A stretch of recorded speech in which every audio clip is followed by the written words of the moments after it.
iPad fat removal options? Hello. First off, I'd like to apologize for the repeated posts. I'm just trying to get a clear and concise opinion on what's best to get rid of these hideous eye bags. One doctor says Restylane, the next says transconjunctival lower blepharoplasty, while another says some type of tear trough fat relocation procedure. I'm so sick of getting asked why my eyes are bulging too. I've already been cleared of any thyroid disease. There are absolutely no thyroid issues, thankfully. My doctor is baffled. Thank you for your question. You've submitted several photos and you're stating in your question the challenge that you are facing in this situation where you have prominent bulging eyes, which you have been cleared of any thyroid-related eye disease. And in the desire to address puffy under eyes, you have been getting several opinions. Particularly, you got an opinion where it was advised that you get Restylane, another one for transconjunctival blepharoplasty, and last was to do some kind of a fat transfer procedure into your tear troughs. Well, I can certainly give you some guidance. I am a board-certified cosmetic surgeon and fellowship-trained oculofacial plastic and reconstructive surgeon with extensive experience in thyroid eye disease and prominent eyes. And I've been in practice in Manhattan and Long Island for over 20 years. And I can certainly appreciate your confusion. Patients like yourself come to our practice every day with a very similar situation of confusion by getting different opinions. You see, this is just the realities of clinical medicine, is that every doctor comes to the table with a belief system based on their experience.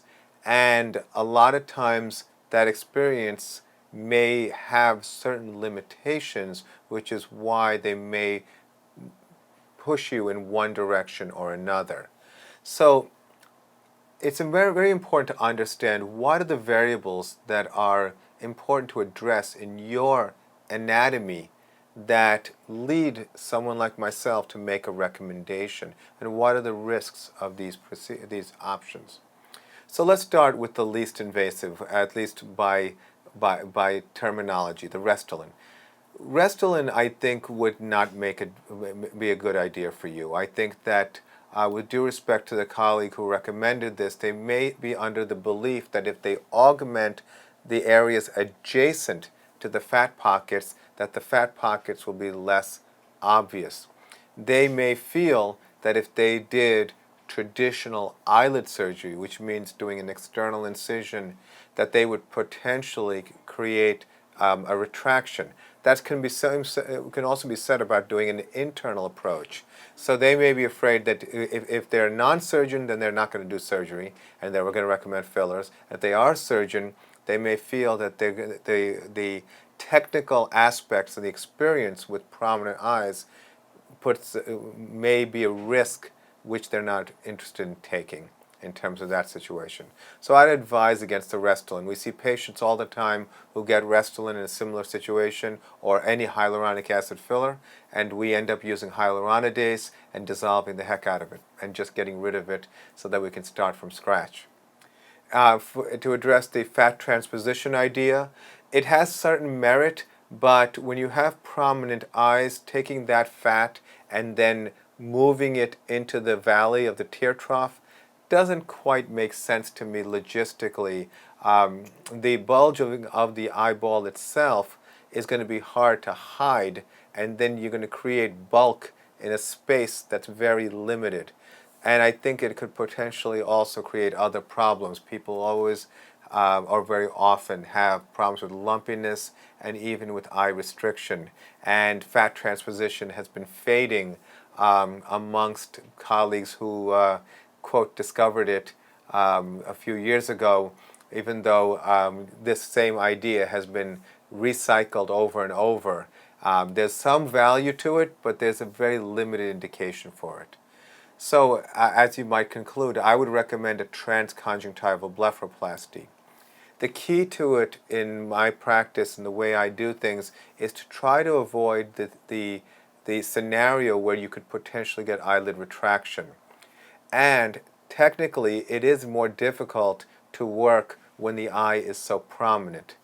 So with someone like myself who's had extensive experience helping people with thyroid eye disease, I am not bothered by that, and I'm able to work around the eye in a way that's safe and minimally traumatize the area and address the fat pockets once and for all. I think that you would have probably the best result in that you would take away the negative of the bulging that's causing the distress that you're experiencing. And once you take that away, your eyes will not have the puffiness. Now, there may be a role for complementary procedures. There are times when we take our patients and we'll actually add volume to the cheek using a method called the Y lift to kind of balance out the shape of the eye and the relative position of the cheek, or even add volume in the central part in a way that helps balance things out. Again, it's a matter, there's not one approach that applies to everyone. My general style is to first, for someone like yourself, I would actually do the surgical procedure first and see how you feel. And then if you like it and you're satisfied, you're done. And I think that transconjunctival blepharoplasty would be my recommendation to you to address your concern, and I would think it would be the most straightforward and with the quickest recovery and the least amount of management needed afterwards. Whether you use fillers or you do transposition, there's going to be some follow-up that needs to be done, and then of course with Restylane you have to do it again and again. And although that might be acceptable for a lot of things, I don't think it's indicated in this situation. So with that being said, I hope that was helpful, and I wish you the best of luck. And thank you for your question.